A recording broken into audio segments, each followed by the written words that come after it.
Your ass will pull in and then back into the parking spot, looking annoyed the whole time. Betsy, you're one of those people. I have to have access to my trunk for the printer. I'm sorry.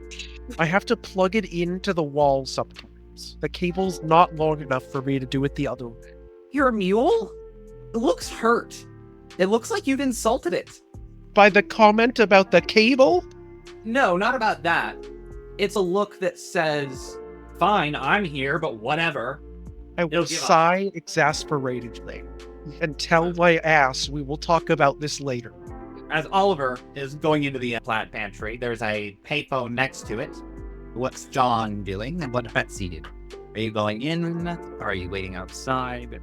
My job at this point is to keep track of the kid. The time we lost him, my neck and balls were on the line. I am keeping track of the child. Okay. And Betsy, you said you're waiting outside?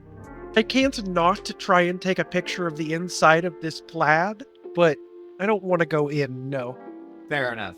As you approach the door, there is a blaring, honking noise as your mule's lights flash as your car alarm goes off briefly. It silences itself. I said later. It gives a braying honk again. But looking through the windows, it does look like the inside of the Plaid Pantry. All of the floor tiles are plaid. The ceiling is plaid. The shelves are plaid. The items on them are not. Not even the paper towels with the brawny guy? No. You're looking, and you gotta take a picture of that one, because it's just got a guy flexing on the front, a lumberjack flexing, and it just says, towels. Okay. John and Oliver, there is a doo-doo sound as you enter the building. There is a... The first thing you think of when you see it is a mannequin behind the counter. But the way that it's posed is meticulous, and the way that it's dressed and full uniform looks almost comical, and then its expressionless, faceless head turns towards you. Welcome in. Thank you. That's unsettling. Thank the nice man, Ollie. Thank you. Where do I find Twinkies? It'll gesture vaguely. Do we have money? Oliver, do you have money? I have a credit card that I recently acquired. Oh, that doesn't sound good for us. Good for our chances. Yeah. They're not supposed to chase people, so we could just grab them and run. But is that what people think? All of the items on the shelves, the labels are all just blatant. There's a movie where a guy puts on some sunglasses and you can see subliminal messages behind signs. It's like that. The oil just says oil. Certain things do have brand names. Phoenix. Also, an entire row of cans of Chef Boyardee. Although it is just in big bubble letters and a picture of a guy in a chef's hat. Don't touch those. Those will roll away. I mean, I have to reach really for wants one. it. Yeah. Do it, please. Yeah, I just skibbity-bat one off of the shelf. It falls over and starts rolling. We should see whose house it goes to. You hear a shrill voice from the bottom shelf shout, Craig, no! Craig, you have kids! Oh no. Guess I'm not there.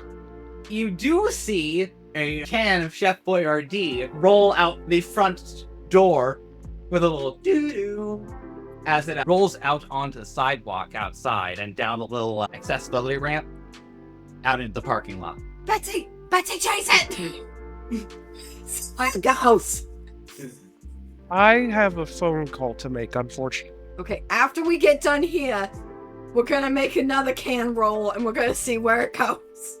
While we wait for backup. Yes. You do in fact find Twinkies.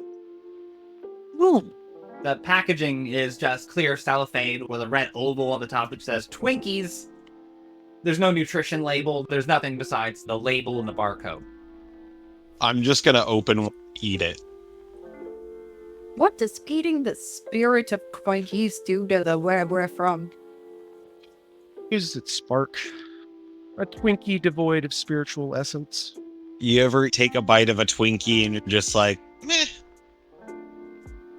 Yeah, anytime after I was 10. I'm depriving everybody over the age of 10 of the sensation of enjoying a Twinkie.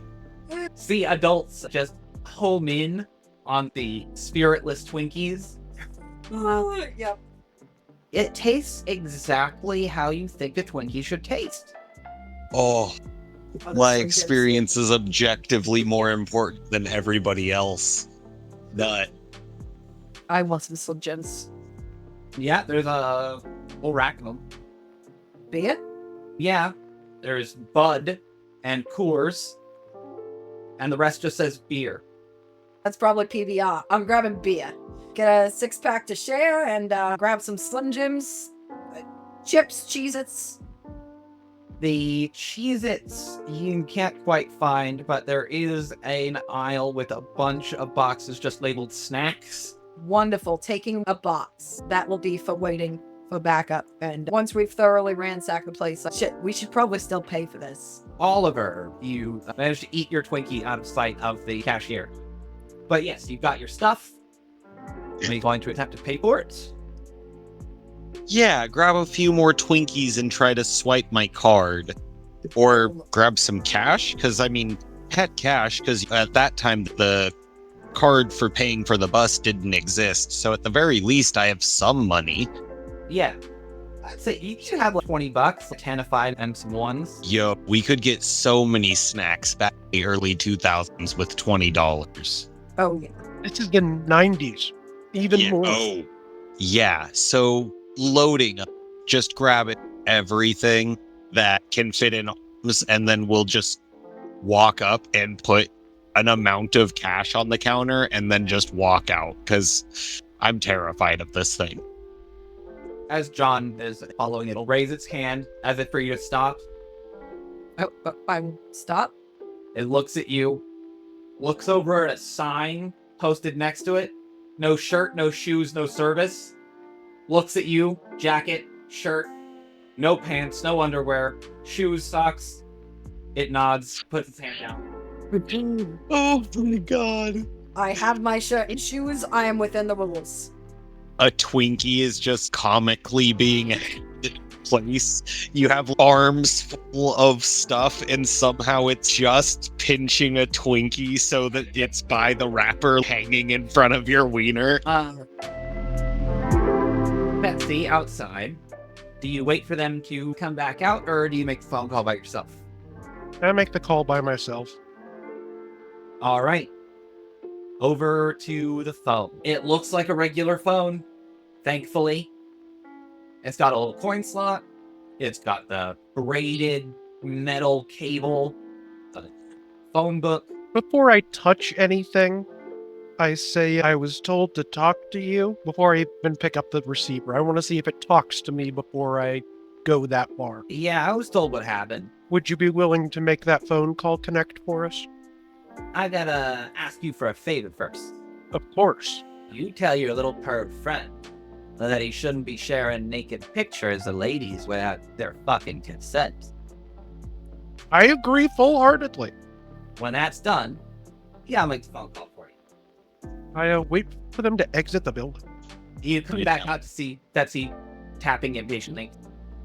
Just did not think of that. To be fair, it's usually an inanimate object. Agent Gray isn't. No. But a telephone pole is. But Betsy is looking a tad impatient as you come out of the pantry. Oliver, Yes. the payphone and I both want you to know it's not cool to be showing off Agent Gray or any other person's nude images without their consent. It's a good point. I didn't think about it because, telephone. But I guess it is name object here. You hear the payphone behind you start ringing. I rush over to pick it up. You pick it up. You hear a voice. Please state your name after the tone. Beep. Agent CALDWELL. just a moment. Then a dial tone, ringing sound, then a click, and Agent Gray's voice saying, Agent Gray speaking, and then a Agent voice. Gray, it's Caldwell. You say that, but a voice talks over you. A caller is trying to reach you via collect call. Would you like to pay for a call from Agent Caldwell. Press 1 if yes. Press 2 is no. Agent Did you Gray? Did you just call me collect? Not intentionally. We're in trouble. I surmised. We're in some sort of Paradimension that was anchored at the Boubacar's house. Where is Oliver?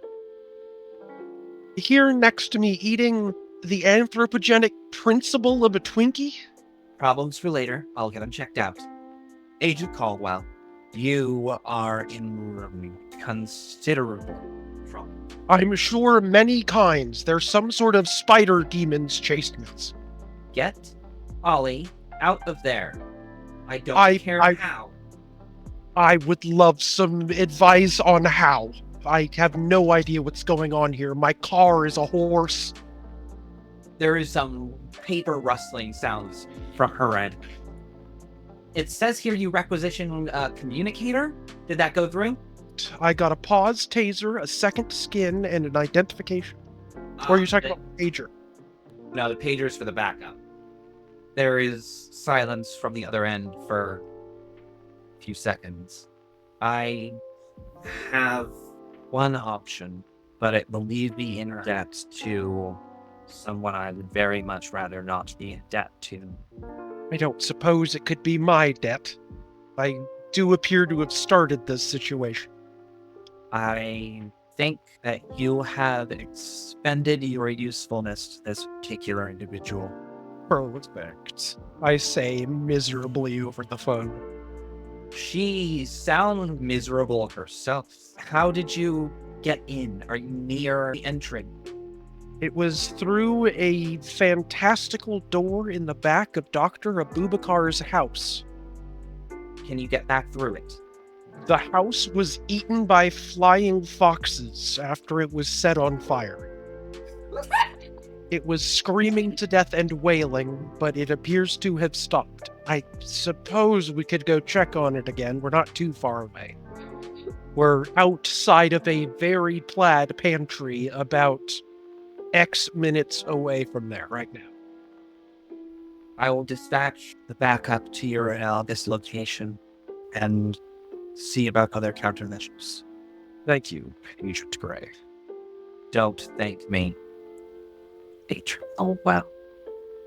I am going to have a difficult time exercising my imagination, and that's for your punishment.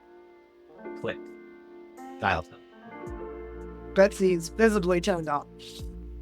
I don't know. Social conditioning's a pretty uncreative solution. Kind of an anti-creative solution, really. You can hope that it either starts or ends with social condition. Given how social conditioning works, I hope it's after. Oh no, wait, I have something on my list of requisition stuff called Wired. Is that a communicator? Yes. Okay, sorry. These have weird names. I thought it was an ability or something. No, it's a universal communicator, unjammable. Well, I'll pick it up later then. I said I don't have it. As you finish the conversation with Agent Gray and hang up the phone says, "Oof, that sounded rough." Yeah. I don't think I had any other choice, though. People who use me tend not to. You hear a honking ee-aw from behind you, and glaring at you, your mule will cough up your wired device. So you can find that, but my second skin, no chance. The one that would protect me from threats, I can't have. I yell at my horse. It glares at you, and then flicks its tail. It looks back over, and it looks at you. I checked your trunk already, it wasn't there. It snorts angrily. I leaned down to pick up the wire. Is it covered in spit? Yes, but it seems to be evaporating very quickly. Okay, well, I wipe it off and notice that you have a beer brand beer. Yes, I do. Only the beeriest of beer brand beer. We also have real Twinkies, and pretty sure there's no consequence of us eating these. And snacks. Imagine that's mostly Chex Mix. Peach rings, Lay's Bag potato of peanut chips, oh, Ginger cheddar ale. cheese munchies. Yeah, depending on it, reaches and thing of snacks determines what hand snacks you get. Actually, yes. On a cheddar cheese munchie trend then. Oh yeah. But there's combos in too. There's combos and caramel popcorn. Oh, and those TGI Fridays potato skin thingies. It's my dream mix right there. Locking it in. All right, Franken beer Right. snacks. Yeah, after a beer or two, I feel much more conciliatory towards my horse. It's sulking. I offer it a handful of cheddar nubbins. It snorts and looks at you with derision. It wants gasoline. I don't know how we're gonna get that. I could crash a car and we could siphon the tank. We've already burned down a house. Or we could just What's- walk into a gas station and have a drink. I There is look probably around. a gas station. What other businesses are around this very plaid pantry? If we're at a Plaid, there should be a gas station literally across the street. There are not any gas stations on this particular road. Hillsborough is sparse with. Yeah, that tracks. Especially in early 2000s, before it was being super widely developed like it is now. Even nowadays, it's relatively hard to find a gas station, Hillsborough proper, outside of the main strips. Yeah. So 411 is information, right? Yes. Would that person who answers the phone, or however 411 worked in the 90s, would they be able to tell me where the nearest gas station is? Betsy, you got the street signs. The larger street that you crossed says Base Main Strode, and the other one just says street. I go up to the phone and ask if I can make a call to 411 on it. Got any change? You're not the first one today to ask, as I pull out my little baggie. Betsy's definitely the kind Well, of change her. I have to use payphones to make unsecured, secure internet connections. And paying for parking, and not especially living in your car. Oh yeah. The coins clink satisfyingly into the phone. All right, okay, make a call. I call 411. There's a ring and a click. 411. Hi, I'm looking for directions from a location I'm at. Can you assist me with that? Yeah, probably. Where are you at? I list off Abubakar's address. I need to find a gas station. Okay. Wait a second. That's an actual address. Who is this? Somebody having a very rough day. Oh, little buddy. You are not supposed to be here. I agree, and I would really like to leave. I'm not sure that's gonna be an option for you, man. Yeah, probably not. The first step is getting gasoline for my car so it will calm down. Your car's not gonna work. Not here. Well, it got upset when I tried to feed it cheesy nubbins, so I'm trying the next best thing. I'm on the corner of Busty Road and Street, and need to find some sort of treat for my car. Alice, you are down the rabbit hole. Click. Can't argue that that wasn't information, but goddamn, I needed information I didn't already know. This kind of throws into question if we actually contacted Veronica or not, because that was most certainly not the real 411.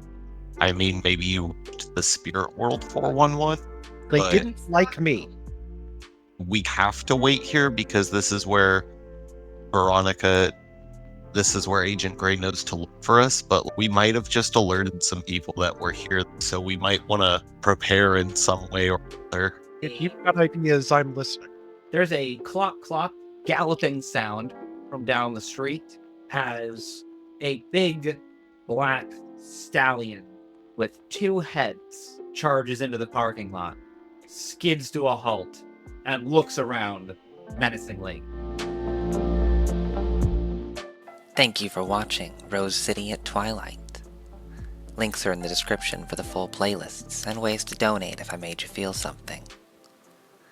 The Twilight holds a variety of mysteries. Let me know your theories in the comments below. Liking and subscribing attracts the attention of the great algorithm. Do so at your own risk. Good night.